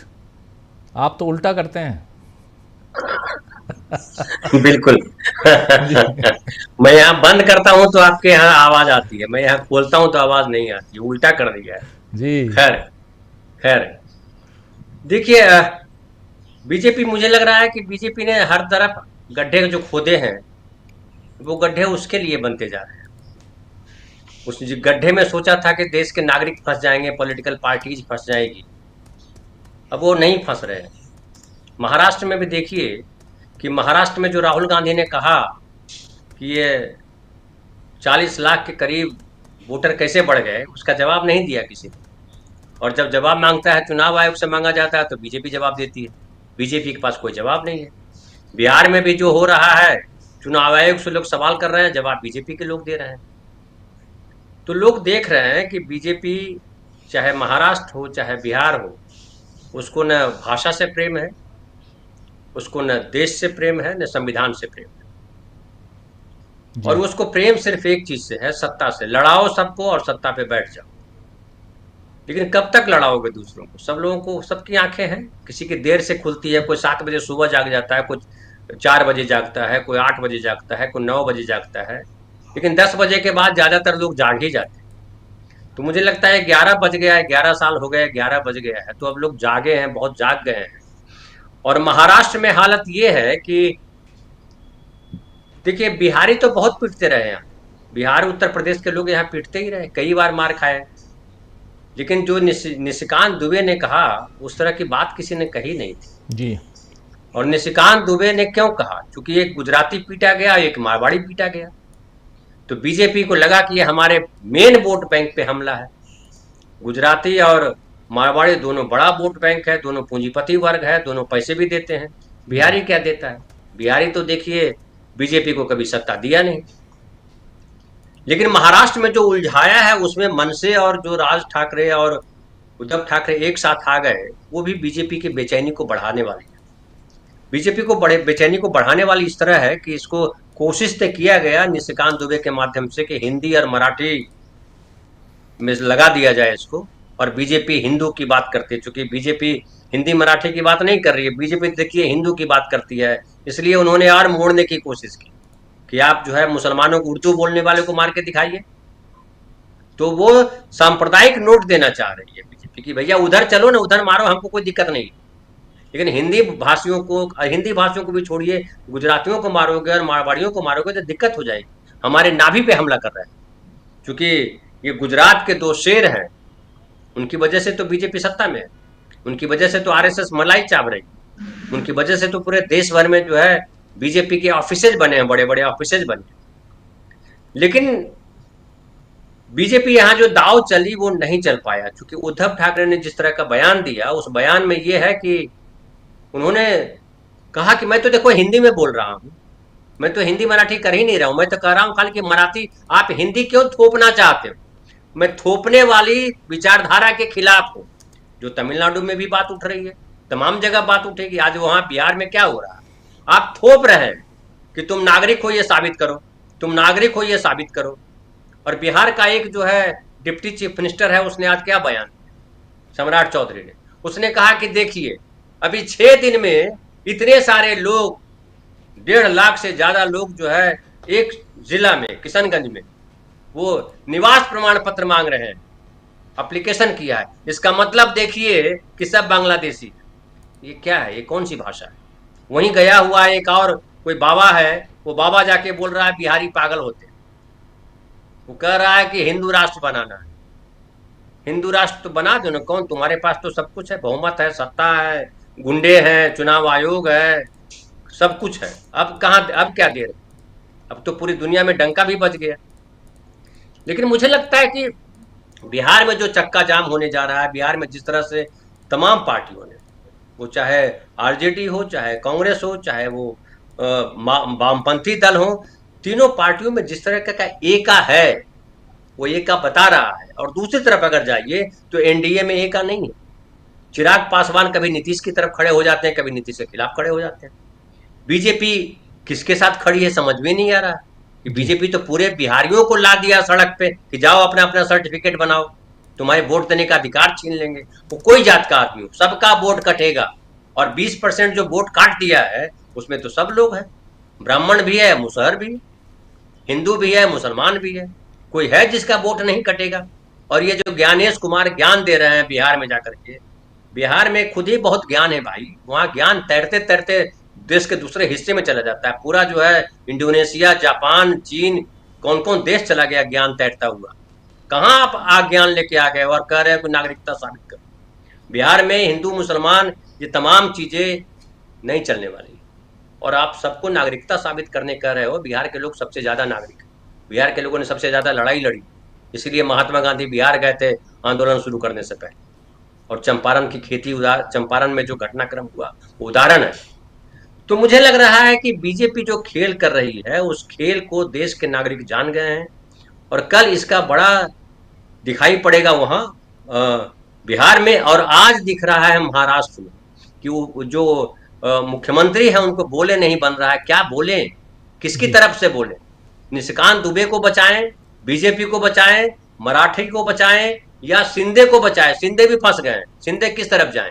वो तो कह रहे थे कि हम मराठी के लिए हैं, हम जो है हिंदू के लिए हैं। अब हिंदू बचाए कि मराठी बचाए, ये शिंदे के सामने सबसे बड़ा सवाल खड़ा। तो कुल मिलाकर के मैं बोलूंगा बिहार से लेकर के महाराष्ट्र तक बीजेपी जो गड्ढे खोद रही है, जो खोदी थी उस गड्ढे में खुद उसके करीब आ गई, गिरने वाली है। मुझे लगता है गिर ही चुकी है जी, गिर चुकी है जी। कल वो गड्ढा क्या और बड़ा होने वाला है। लेकिन सबसे बड़ा सवाल यहाँ अमलेंदु जी कि क्या कल से कोई उम्मीद जगती है? राजीव जी, कल से उम्मीद जगती है निश्चित तौर पर। हालांकि चुनाव आयोग का कहना है, वो एक तरीके से स्वीकार कर चुका है कि लगभग 50% तो उसने हासिल कर लिए हैं, मतलब पहुंच गए उसके पास। अभी आज शाम के 6 बजे तक की उनकी विज्ञप्ति है मुख्य चुनाव आयुक्त महोदय की कि 46% फॉर्म तो आ चुके हैं उनके पास और 25 जुलाई से पहले ही पूरा हो जाएगा, यानी 100% फॉर्म आ जाएंगे। इसका मतलब कोई विदेशी है ही नहीं। तो ये सम्राट चौधरी कहावत आ गई, किशनगंज में 1.25 लाख जो है विदेशी नागरिक आ गए। जब हमारे मुख्य चुनाव आयुक्त बता रहे हैं कि 50% तो आ चुके हैं उनके पास फॉर्म और 25 जुलाई से पहले आ जाएंगे 100%, तो ये सम्राट चौधरी कहावत आ गई, किशनगंज में 1.25 लाख आ गए। और अगर ऐसा है 1.25 लाख आ गए तो इसका मतलब हमारे गृहमंत्री भी एकदम नाकारा है बिल्कुल कि उनके रहते हुए 1.25 लाख आ गए, किशनगंज में आ गए विदेशी नागरिक जो है बांग्लादेशी। तो ये राजीव जी बड़ा घपला है कि आखिर चुनाव आयोग क्या कर रहा है, किसके कहने पे कर रहा है, बीजेपी क्या कर रही है और क्या कहा जा रहा है, ये सब समझ में नहीं आ रहा है। भाई अगर चुनाव आयोग कह रहा है कि 46% उसके पास आ गए इतने कम समय में और कह रहा है कि 25 जुलाई से पहले ही आ जाएंगे 100%, तो फिर तो कोई नाम कटेगा ही नहीं। अगर आ जाएंगे सब, फिर काहे को प्रतिनिधिमंडल मिलने गया था, उससे मुख्य चुनाव आयुक्त बोले थे कि भाई 20% तो नाम बाहर होंगे। तो ये राजीव जी धुप्पल देने की कोशिश की जा रही है। और जैसा कि राजेश राम ने कहा प्रेस कॉन्फ्रेंस में, उन्होंने कहा कि चूंकि राहुल गांधी बिहार आ रहे हैं 9 तारीख को, तो उससे पहले ये दबाव डाला जा रहा है बीएलओस के ऊपर कि आप जो है 50% तक फॉर्म जमा कर दीजिए, चाहे फोटो लगे हो चाहे ना लगे हो, 50% तक फॉर्म भर दीजिए। और राजीव जी इस तरह के वीडियो वायरल हो रहे हैं। एक वीडियो वायरल हो रहा था, ये टीचर जो है वो बीएलओ बनाया गया, वो छत के ऊपर खड़ा हो गया कि बोला मैं यहाँ से कूद जाऊंगा लेकिन बीएलओ का काम नहीं करूंगा, क्योंकि दबाव बनाया जा रहा है कि 24 घंटे के अंदर सारे फॉर्म जमा कर दो। तो इस तरीके की जब चीजें सब सामने आ रही है तो सवाल तो उठेंगे राजीव जी। अब अगर ऐसे ही आपको 100% फॉर्म जमा करने थे तो भाई ये नौटंकी काहे कर रहे थे? या फिर ये कहो कि सीधे सीधे आपने फॉर्म जमा करा लिए और आप फॉर्म जमा करने के बाद आप उठा के जो 4 करोड़ लोगों को, 5 करोड़ लोगों को विदेशी नागरिक घोषित कर देंगे जी। तो यही आपका एजेंडा है। तो ये चुनाव आयोग जो कर रहा है उसके खिलाफ अब कल जो राजीव जी होना है बिहार में, अब ये देखना होगा कि कितने लोग बाहर निकलते हैं, किस तरीके का आंदोलन होता है। क्योंकि बिहार आंदोलनों की भूमि रही है और हमने देखा था कि अग्निवीर के खिलाफ भी कितना जबरदस्त आंदोलन जो था वो बिहार में हुआ था। तो अब देखना ये कि अग्निवीर के खिलाफ जिस देश में, जिस राज्य में आंदोलन हो सकता है, वहां मताधिकार छीनने का जब मसला है, तब आंदोलन कितना तगड़ा होता है ये कल मालूम पड़ जाएगा। मुझे बिल्कुल। लगता है कि आंदोलन तगड़ा होगा और चुनाव आयोग की चूल्हे हिल जाएंगी। राजीव, शाकिब जी जरा बताइए तैयारियां क्या हैं? ये तैयारी सिर्फ पटना में है या पूरे बिहार भर में है? आवाज नहीं आ रही, अनम्यूट कीजिए।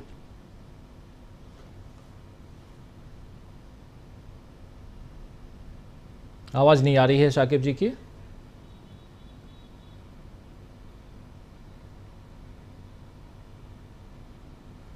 नहीं आ रही है। दोबारा आपको जोड़ने की कोशिश करते हैं। प्रशांत जी आपके पास आना चाहता हूं। शाकिब जी दोबारा आप जुड़िए, दोबारा जुड़िए। आपसे ये बहुत अहम, बहुत गंभीर सवाल आपसे पूछा हूं, उसका जवाब आप देंगे। और लेकिन प्रशांत जी यहाँ पे थोड़ा इसी क्रम में जब राहुल गांधी भी कल पहुंच रहे हैं, ये आंदोलन, और भले राहुल गांधी का जो कार्यक्रम है वो कुछ घंटों का है, राहुल गांधी जो ITO वहाँ का जो इनकम टैक्स गोलंबर कहते हैं बिहार में, पटना में, वहाँ से चुनाव आयोग तक जाएंगे राहुल गांधी, तेजस्वी यादव, तमाम दूसरे दलों के नेता जो इंडिया गठबंधन में हैं, महागठबंधन में हैं।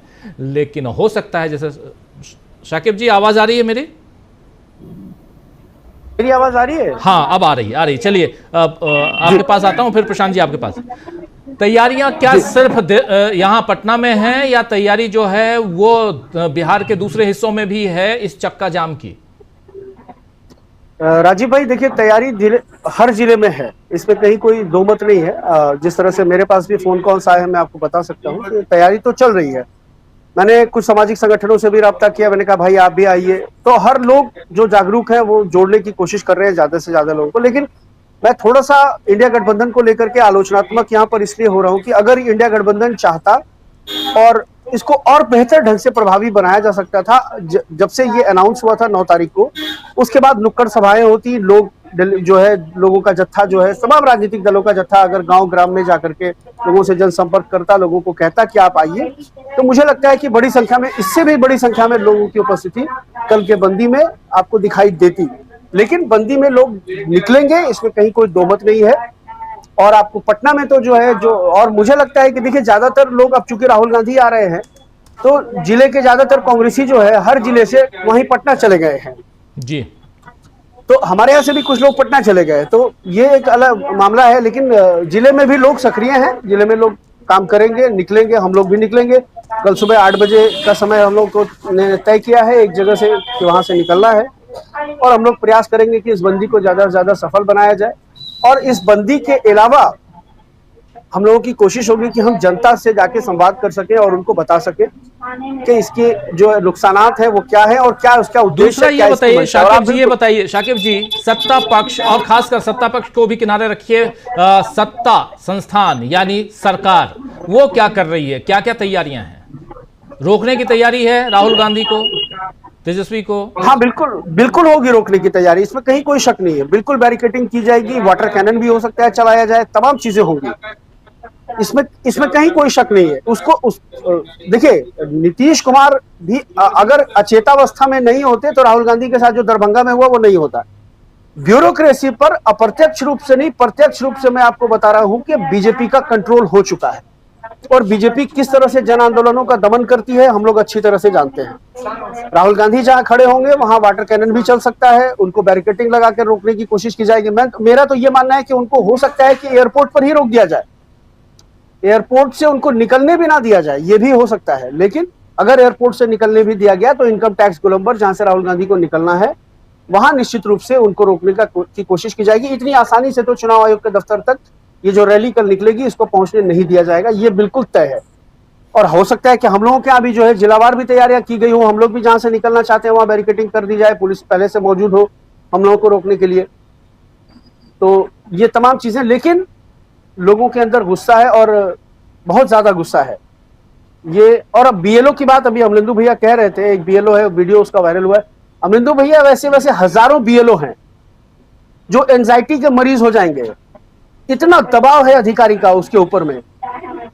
और आप बिल्कुल सही कह रहे हैं कि राहुल गांधी का आना और मामले का सुप्रीम कोर्ट में 10 तारीख के लिए लिस्टेड होना सुनवाई के लिए, इन दोनों बातों को लेकर के चुनाव आयोग जो है परेशान है। और उसी वजह से उसने जो है वो, अब आप कह रहे हैं ना कि इतने प्रतिशत फॉर्म जमा हो गए, ये फॉर्म जमा करने की जल्दी ये है कि कोर्ट में उसके पास रखने के लिए कुछ हो जाए, कुछ कंटेंट हो जाए। देखिए हम तो कर रहे हैं, और आपने देखा कि बिहार इलेक्शन कमीशन के ट्वीट में क्या नीचे लिखा हुआ था कि कुछ लोग भ्रम फैला रहे हैं।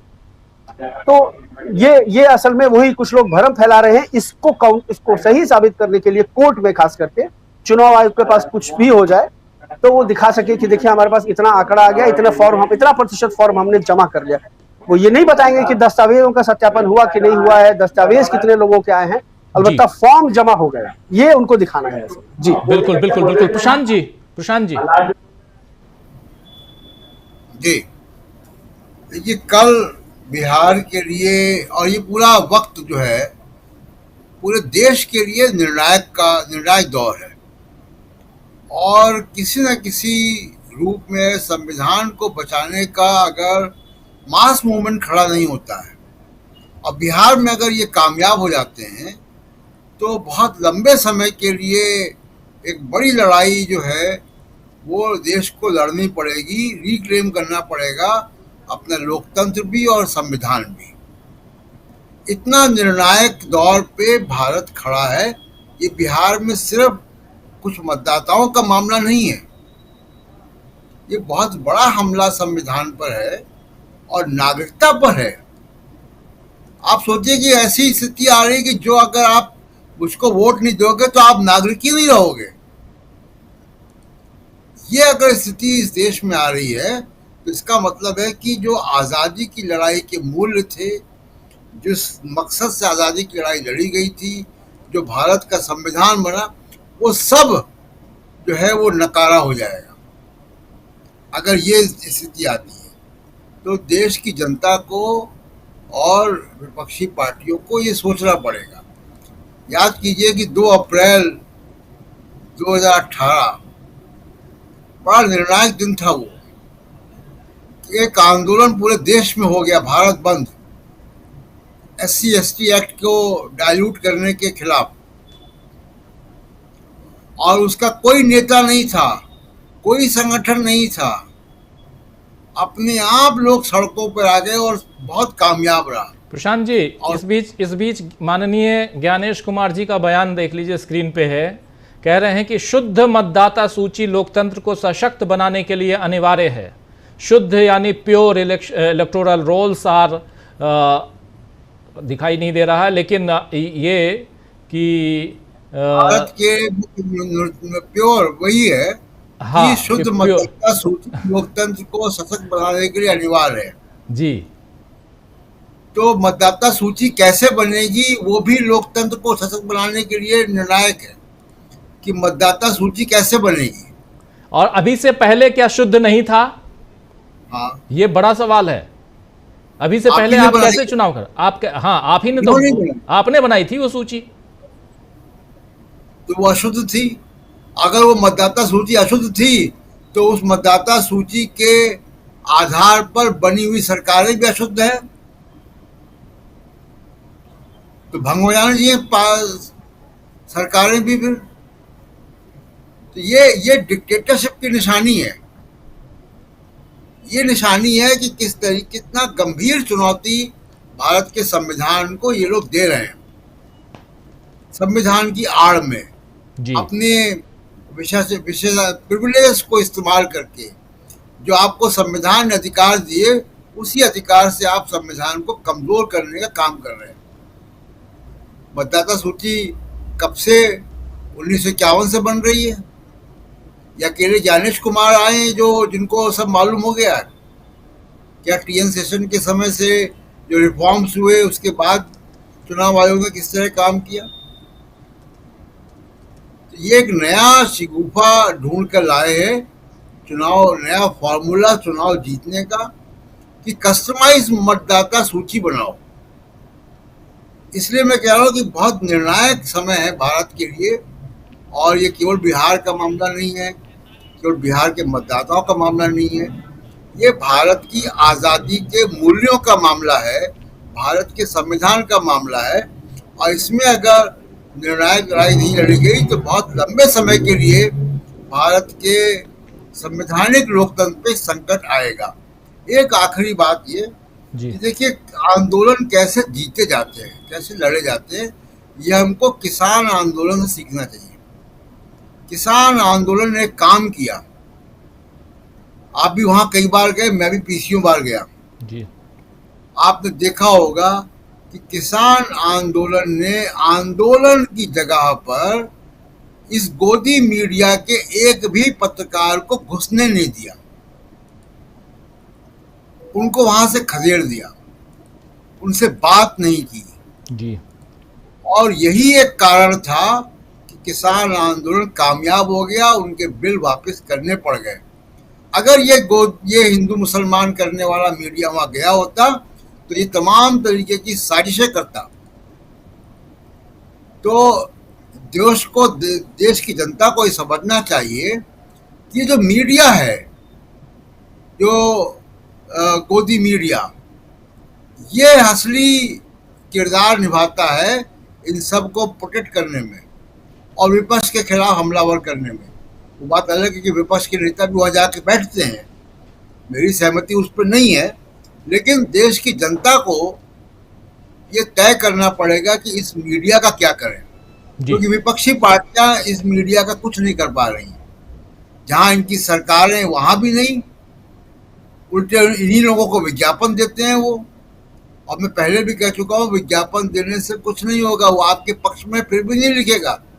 तेजस्वी यादव का भाषण याद है, अभी परसों आपने सुनाया। तो जितना तेजस्वी यादव के भाषण में एनर्जी दिख रही, ऊर्जा दिख रही है, वो ऊर्जा मीडिया के खिलाफ जमीन पे भी दिखनी चाहिए। क्योंकि ये मीडिया असली जिसको कहते हैं ना कि वो राक्षस का तोता कौन है, तो तोता यही है। इसको अगर आप ठीक करेंगे तो बहुत चीजें आसान हो जाएंगी। तो आंदोलन की कामयाबी इसी में है कि आप किस तरीके से इस मीडिया को काबू कर पाते हैं। जी बिल्कुल बिल्कुल बिल्कुल। प्रोफेसर रविकांत जी, आपके पास आना चाहता हूं, और कल से आप क्या उम्मीद देखते हैं, क्या उम्मीदें हम यहाँ पर लगाएं आने वाले समय में, और ख़ासकर जो चल रहा है। देखिए, ये पूरा का पूरा जो भी है वो चुनाव में जो गड़बड़ियां हैं, जो धांधली है, उसको अब पटरी पर लाने की कोशिश है। एक तरफ विपक्ष इसे रोकना चाहता है, दूसरी तरफ सत्ता पक्ष चुनाव आयोग के जरिए इस चीज को आगे बढ़ाना चाहता है। ये तो साफ है, दो लाइन यहां क्लियर दिख रही है। और अब यही है कि कौन यहां मजबूती के साथ विरोध करता है, जो विपक्षी दल है, और कौन यहां पर चोरी छिपे जिस भी ढंग से हो, जैसे अभी अभी आ गया है। आप लोग ही बता रहे थे कि अमलेंदु जी बता रहे थे, ये बीच में अभी हमने वो स्क्रीन पे दिखाया भी, 46.95% शायद, लगभग 47% फॉर्म जमा हो गए। ये अभी जल्दी मतलब 15 तारीख तक पूरा जमा हो जाएगा, 8 करोड़ जमा हो जाएगा। ये 8 करोड़ लोगों में से 4 करोड़ लोग कौन होंगे, और 2 करोड़ बाहर वाले भी हैं। कई लोगों का देहांत हो गया। 1.5 करोड़ के लगभग 1.30 करोड़, एक आंकड़े के अनुसार लगभग 1.5 करोड़ लोग 2003 और 2025 के बीच नहीं हैं उस वोटर लिस्ट से, जो 2003 का वोटर लिस्ट है। 1.5 करोड़ ऐसे ही मर गए। उसके बाद तो खींचतान जो है वो है एक बहुत ही मजबूत खींचतान दोनों तरफ से। राहुल गांधी, तेजस्वी यादव, दीपंकर भट्टाचार्य और तमाम वहां नेता विपक्षी दलों के, दूसरी तरफ सत्ता पक्ष, पूरी मशीनरी, चुनाव आयोग साथ में। बस एक है बस प्रोफेसर साहब, बस एक ही है जो दोनों के बीच में है। वो 10 तारीख को पता चलेगा, सुप्रीम कोर्ट।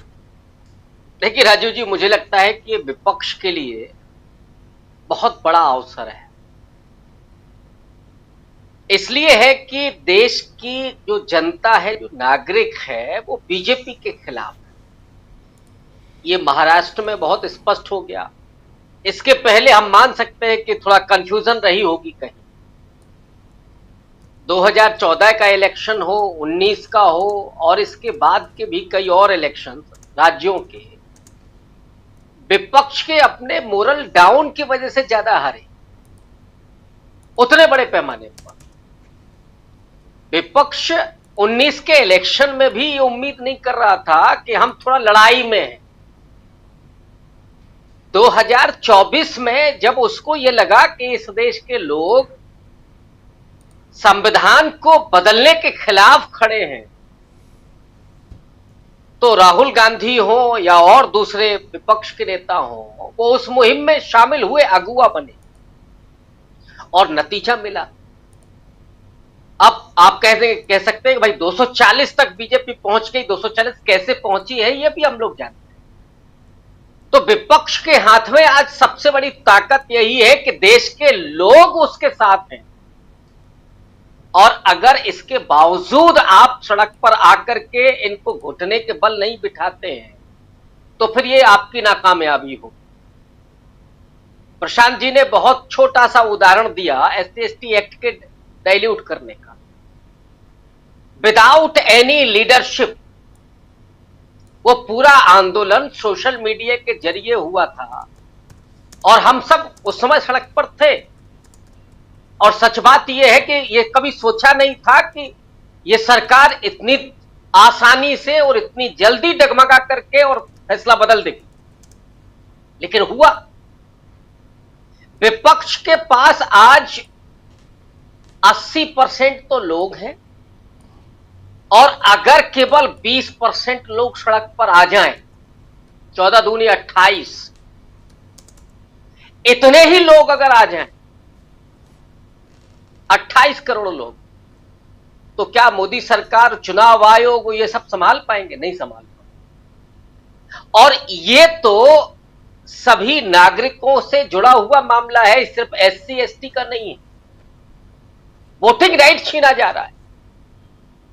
और आज की तारीख में अगर आप ये कहें कि नहीं साहब वोटिंग राइट को लेकर के चेतना नहीं है, ये थोड़ा मुझे गड़बड़ लगता है।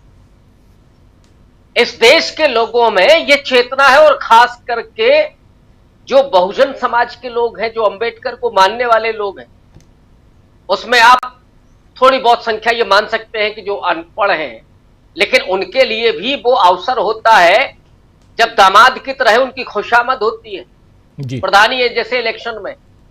तो अगर हम केवल उसी नजरिए से देखें कि उनको लगता है कि इस समय हमारी बड़ी पूछ होती है, तो उस वोटिंग राइट के लिए लोग आपके साथ खड़े होंगे, इसलिए विपक्ष को कतई चिंता करने की जरूरत नहीं है। सबसे बड़ा यही है कि आज लोग बीजेपी के खिलाफ खड़े हैं, और ये हर व्यक्ति को प्रभावित करने वाला मुद्दा है। ये इसमें SC/ST एक्ट SC/ST वाला मामला नहीं है, इसमें OBC का मामला नहीं है, केवल माइनॉरिटी का मामला नहीं है, ये सबसे जुड़ा हुआ मामला है। और ये सीधे उस अधिकार को छीनने का मामला है कि जहां से आपके सारे अधिकार मिलते। अगर आप नागरिक ही नहीं होंगे तो सारा कुछ गया। इसलिए विपक्ष को बहुत मजबूती के साथ इसको लीड करना चाहिए। और अगर विपक्ष सड़क पर आता है, कम से कम मैं राहुल गांधी और बिहार में तेजस्वी यादव के बारे में तो कह ही सकता हूं कि अगर ये दो शख्स बिहार के जमीन पर होंगे तो लोग आसमान में और अपने घरों पर नहीं होंगे, लोग सड़क पर होंगे, और उनमें एक चेतना आएगी। ये इसीलिए मैं कहता हूं ये एक दूसरी आजादी का सवाल है इस समय जी। वो सिर्फ राजनीतिक आजादी, यहां तो सब कुछ जा रहा है। तो इस लड़ाई को जीतना बहुत जरूरी है विपक्ष के लिए, और लोग उसके साथ खड़े हैं। चुनाव आयोग बैकफुट पर इसीलिए, और अभी तो चुनाव आयोग बैकफुट पर आया है, जहां से उनको निर्देश आया है वो भी बैकफुट पे आएंगे। इस देश के किसानों ने यह बताया, SC/ST ने यह बताया, CA/NRC के आंदोलन ने यह बताया, और ये बहुत कायर लोग हैं राजीव जी। ये भी विपक्ष को बहुत समझना चाहिए। ये आजादी के आंदोलन में नाखून भी नहीं कटाए थे, भाग खड़े हुए थे। अब सिस्टम इनके साथ है तो थोड़ा जी उस तरीके से तानाशाही कर रहे हैं, अदरवाइज ये बेहद कायर किस्म के लोग हैं। जी जी बिल्कुल सही आप कह रहे हैं प्रोफेसर साहब। और आना चाहता हूं धनंजय जी आपके पास। और सबसे बड़ी चीज़ कि यहाँ विपक्ष का साथ देता हुआ, मतलब विपक्ष की मजबूती। अभी जो मैं सवाल लेके आया था प्रोफेसर साहब के पास, उसके आंसर में उन्होंने बहुत सही बात कही कि जनता साथ में है, यानी विपक्ष आज मजबूत दिखाई दे रहा है। पटना से एक आगाज़ होने जा रहा है जो बिहार से हमेशा होता रहा है, उस आगाज़ की उम्मीद हम करें। क्या आपको लगता है, आप अभी उदाहरण दे रहे थे अपने पहले वक्तव्य में महाराष्ट्र का, लेकिन अगर सिर्फ बिहार और नागरिकता और वोटर लिस्ट की बात करें, वोटर लिस्ट बनवाना इतना बड़ा इशू कभी नहीं बना जितना बड़ा इशू हो चुका है यहाँ पर बिहार में। और वैसे में यहाँ विपक्ष, राहुल गांधी, तेजस्वी यादव और तमाम बिहार के दूसरे दलों के महागठबंधन के नेता एक साथ सड़कों पे, कितनी परेशान यहाँ पर सरकार यानी सत्ता पक्ष कितना परेशान दिखाई दे सकता है, जबकि कल बिहार नहीं बल्कि देश भी बंद है ट्रेड यूनियन के उससे। जी, ये शुद्धतावादी कौन होते हैं? बीमार होते हैं, उनको शुद्ध हवा चाहिए, शुद्ध पानी चाहिए, शुद्ध भोजन चाहिए। जब तक आदमी स्वस्थ रहता है कहीं भी खा पी लेता है। तो शुद्धता ढूंढ रहे हैं इसीलिए, है ना।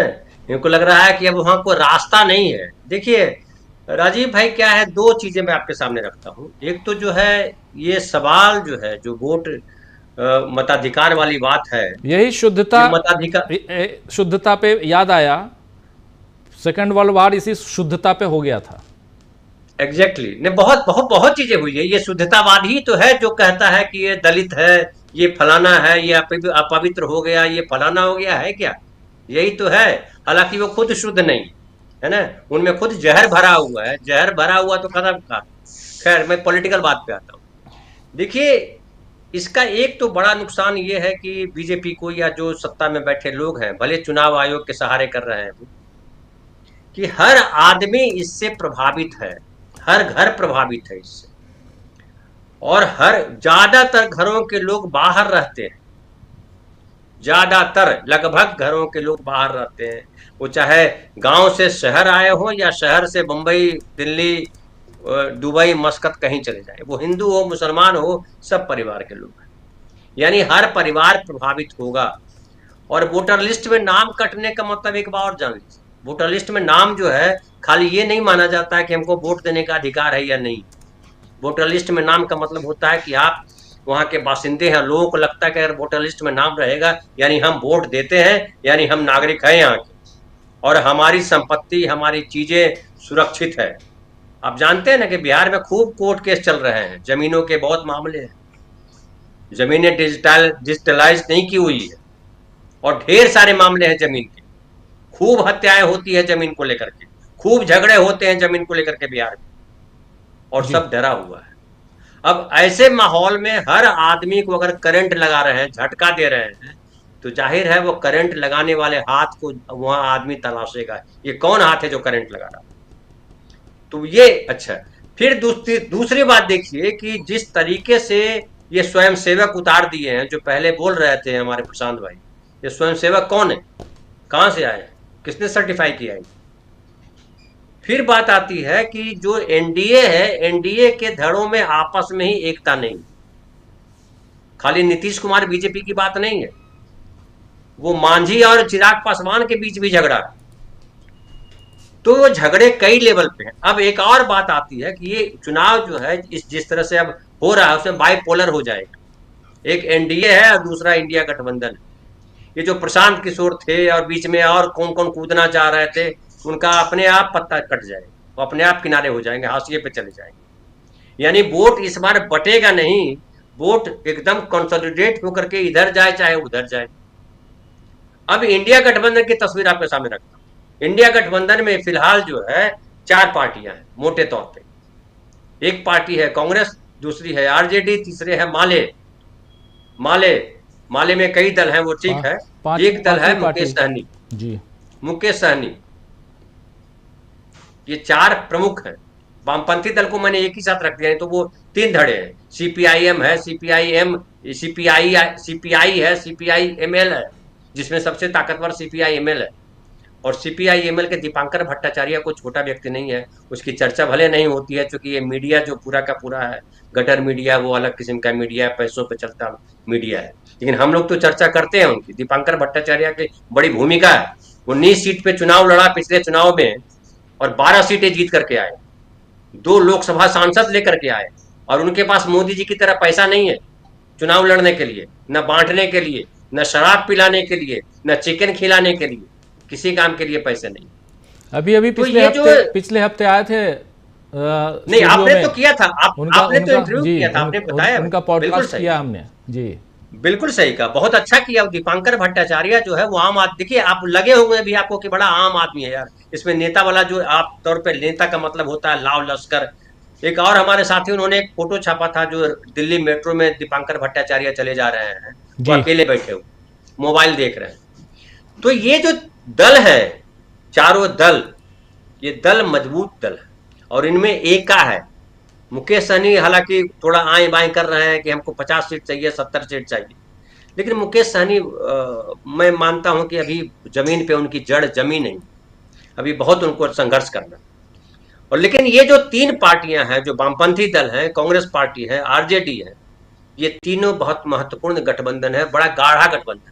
हालांकि गटर मीडिया ने उसको तोड़ने की बड़ी कोशिश की, आरजेडी और राहुल गांधी के बीच झगड़ा लगाने की कोशिश की, पप्पू यादव लालू यादव की झगड़ा लगाने की कोशिश की, लेकिन अब खुद जब तेजस्वी कह रहे हैं कि राहुल गांधी भी आ रहे हैं, तो इसे समझिए। और एक और आखिरी बात, ये केवल बिहार का सवाल नहीं है जो प्रशांत भाई ने कहा, ये केवल बिहार को टेस्ट किया जा रहा है।